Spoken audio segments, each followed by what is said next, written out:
Hi, guys, and welcome back to It's Not About Your Hair, where we talk all things hair, heart, and happiness. Hey, on episode 6, we're going to be talking about the stress of the holidays and those kooky cousins you just don't know what to do about. Stay tuned as we get into it. One of the most profound things I've learned in my life is that it's actually not about my hair at all. I've spent a lifetime trying to cover up who I am.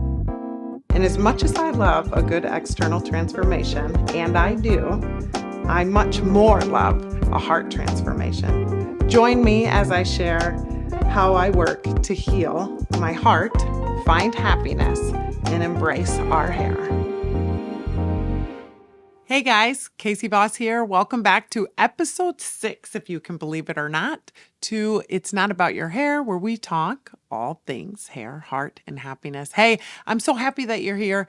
I was wondering, based on last week's episode of turning our judgment to wonder, did you go back into your past? If you didn't listen to last week's episode, I think you should. But if you didn't, a little recap, we talked about how things that we believed about ourselves in our past that we repeat continue to shape who we are becoming, whether those are good or bad, and choosing to not agree with things that no longer serve us in the sense of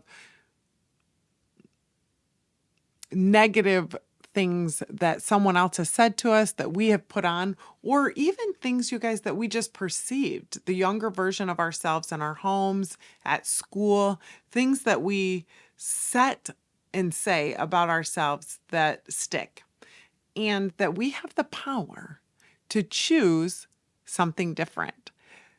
So we're moving into Christmas season. Well, we are here. Christmas is here. And this week, we're a week away from Christmas or less. And I wanted to just recognize that that can be really hard for a lot of people. And I wanted to share a quick story and tell you that Christmas can be so much more than whatever you've let it be in the past. When I was a kid, Christmas was my favorite holiday. So let me tell you a couple different ways we celebrated Christmas. When I was a kid, my dad was in the Navy, and we lived not close to my other family because my dad was stationed somewhere. And so just my little family, my mom, my dad, my brother, and I would spend Christmas together. And on Christmas Eve, we always got to open the one present that came in the mail from our cousin's gift exchange, which I always really looked forward to. One year I remember getting a Raggedy Ann doll, and I loved that dang thing. But then our tradition was to put on your Christmas jammies. And usually I think we had hot chocolate, but we would drive around and look at Christmas lights. And somehow my dad always saw Rudolph's nose in the sky, which was always I always missed it, that dang thing. I missed it, but my dad was sure he saw it. My mom saw it. And then we would rush home to get into bed so that we didn't miss Santa coming to our house. It was a great little trick. But I remember those memories super fondly. And that was my normal. Then, I think I've shared this already, but just a quick little remembrance. On Christmas Eve, when I was 13, my dad left, and my family changed forever that Christmas. And that became what I remembered about Christmas. It took over the 13 years previous Christmas memories that I can now tell you very fondly were great, great memories of spending time with my family. That was good, that I remembered. But now this huge defining moment, and it is big, that my parents split up and lots of things would happen after that. But for years after that, all I remembered on Christmas Eve was that memory that was painful and led to a very hard, 10, 15 years of not letting it go, you guys, and saying things like, what do I have to be happy about? My family's broken apart. What do I have to be happy about? We don't have anything. What do I have to be happy about? Nobody loves me. and really hating Christmas. And when I moved back to Michigan, my mom's whole family is here. My mom is one of 13. And something that my grandmother started years ago was a talent show on Christmas. So there wasn't a lot of money, I don't think, for gifts. And so my grandma would have the kids do a talent show. We would sing Christmas carols. If you played a musical instrument, you could bring your instrument. I mean, it was just so dang fun. And I really, really loved that. But something got in the way of me showing up and remembering how much I loved that, because every Christmas Eve, I would choose to stand outside smoking cigarettes at my aunt's house. This is a true story. I don't smoke anymore, but I did.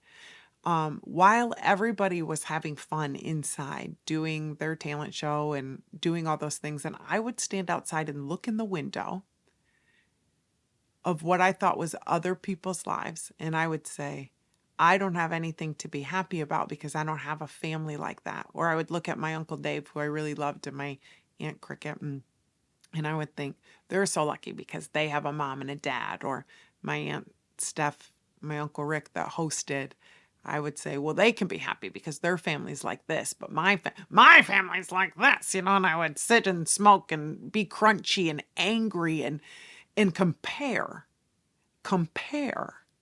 what I had and what I had lost with what I chose to believe looking through the window of other people's lives to be better.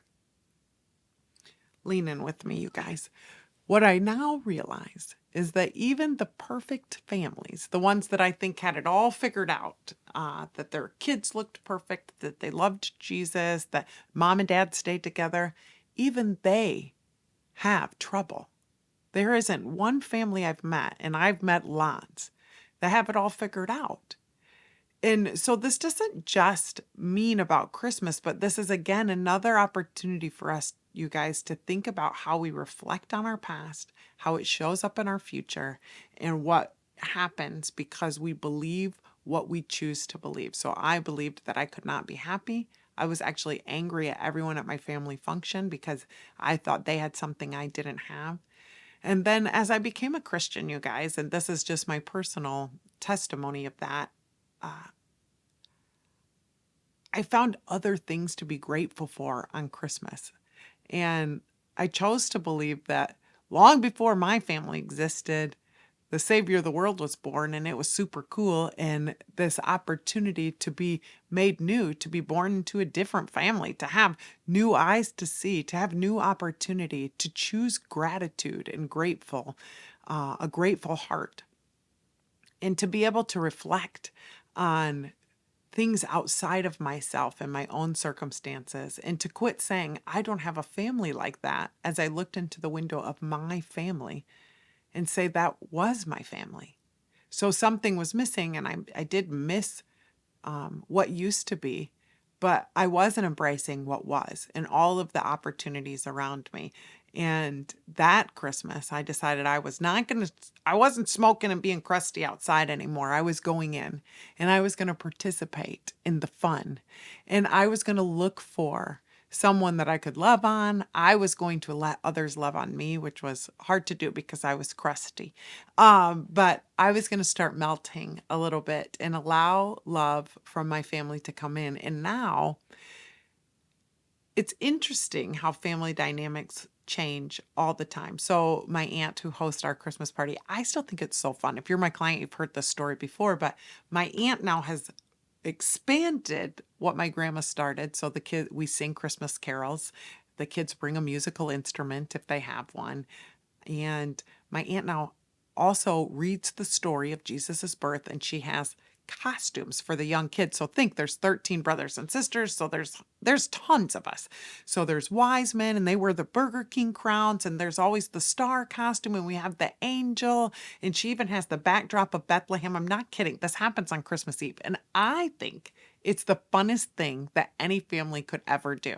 Last year, she drew names for the adults to have to come up and read the story from the Bible as the children acted out the characters from the Bible story. And I think it's so fun, but let's talk about perspective again, you guys. I have some family members who no longer come for different reasons. I don't know if they don't come because they don't appreciate that, because they're not believers, or just because life happens and they have other families. And that happens a lot in families too, right? You get married and you have their family. But here's what's really amazing is that what I think is the world's funnest Christmas party, someone else in my same family, a cousin, an aunt, might not think it's fun at all, because from their lens, it isn't what Christmas is about. And so I just want to encourage you to maybe take in, let's talk about your lenses, because that's what we do every week, a new lens into Christmas this year, you guys. And maybe your way of doing things isn't the only way. And Christmas can be really hard for people because it's a financial stress. It brings in old memories. It can hold a lot of weight on expectation, wanting the perfect gift, wanting to give the perfect gift, and just the stress, eating, all of the things. And so, how can we this year show up with a little bit more grace for ourselves and others? I have another example that could be helpful, I hope. I do not particularly like gift giving. It's very stressful for me. I like randomly finding a gift for someone and giving that to them that feels intentional and thoughtful. But I don't particularly like, and I'm not saying anything bad about my husband because he's so cute and so sweet. But moms, we usually do the Christmas shopping, don't we? I mean, it's just, I don't think I'm alone. I do lots of women's hair. It just tends to be what it is. We do the Christmas shopping. And so I'm out hustling and bustling with Christmas cheer, right? To get presents for everybody. And now that my kids are older, it's specific, you're shopping for your own mom, your in-laws. It just becomes a lot of pressure to find the right gift. And I don't super enjoy it. And so many years I've tried to get out of gift giving. Like, let's just not do it. Let's adopt a family. That feels purposeful to me. I would rather spend $1,000 and give to a family in need than to buy gifts for people who don't need gifts. And that was my perspective, you guys. And I used to get really frustrated. Like, why does everyone want to give these gifts? And it's so stressful. And then I realized that my mom, my cute mom, Mary, her love language, if you've never done the 5 love languages, you should. It's a great book, 5 love languages. My mom's love language is gifts. So by me asking them to not do traditional Christmas, I was ruining what brings her the greatest joy. Do you see this? And I didn't realize my brother was a gifter too, because I don't spend as much time with him as I would like to. But what I learned is he has that same thing as my mom, and just this really beautiful childlike joy that he gets at Christmas time. And I was stealing it from them because I'm like, listen, it's about Jesus. It's about Jesus and helping others. And why aren't you looking at this like I am? Because I'm looking through these glasses, and in my glasses, it's all Jesus and all happy. But in their glasses, it was all Santa and presents and Christmas magic. And can it live simultaneously, you guys? Can't it live simultaneously? So how do we transition this Christmas to expectations and stress becoming a little bit more level, because we're choosing to maybe not think that someone else is wrong because they're not doing it. And I did think that. I'm like, why wouldn't they just want to donate to this other family? Here's the truth. Why don't I just do that? If that's something that I want to do, I can do that. I don't have to control everybody else and make them do what I want. And if giving gifts is really stressful to me, then I could just give a gift card or nothing, or write a handwritten note. Like, I don't have to worry about what the receiver is feeling. I have to worry that I'm not pushing my agenda on anyone else at this season. And as we talked about last week, turning our judgment to wonder. Instead of judging why someone wouldn't want to do what I want to do, why don't I wonder what God made them like? what he has for them. And now I really love allowing, my mom, I think, enjoys Christmas far more. My kids love gifting from my mom. And then I have my mother-in-law, who's just such a thoughtful giver. And I'm always like, oh, I can never do that. She always gives these really thoughtful gifts, But it is okay that it's hard for me and easy for others. It doesn't make me less of anything. And I think that is where the stress comes in, you guys, of this season, is our past memories, our expectation, our comparison, and our feelings of whether or not we're worthy of the places that we're in. And so if you're struggling with a family member this season, maybe even it's your husband or your kids or your mom, wonder what it is that they might need, or what are the gifts that they bring. And each of us brings something different to the table. And if it's hard or you're struggling with Christmas is always bad for you, because I want to give you the gift of hope. If you're not a believer, I don't know, I wish you would still stick around, but if you are a believer, then the greatest gift is the gift of freedom, and the choice that we have that someone knows all of the icky stuff about us and chooses us anyways. And sometimes in our families of origin, that isn't the case. We shut people out who do things wrong, and maybe we get shut out of our families for doing things wrong, and we judge others, but there's someone who doesn't. And he came for us, and it's really awesome. And so that's it today, you guys.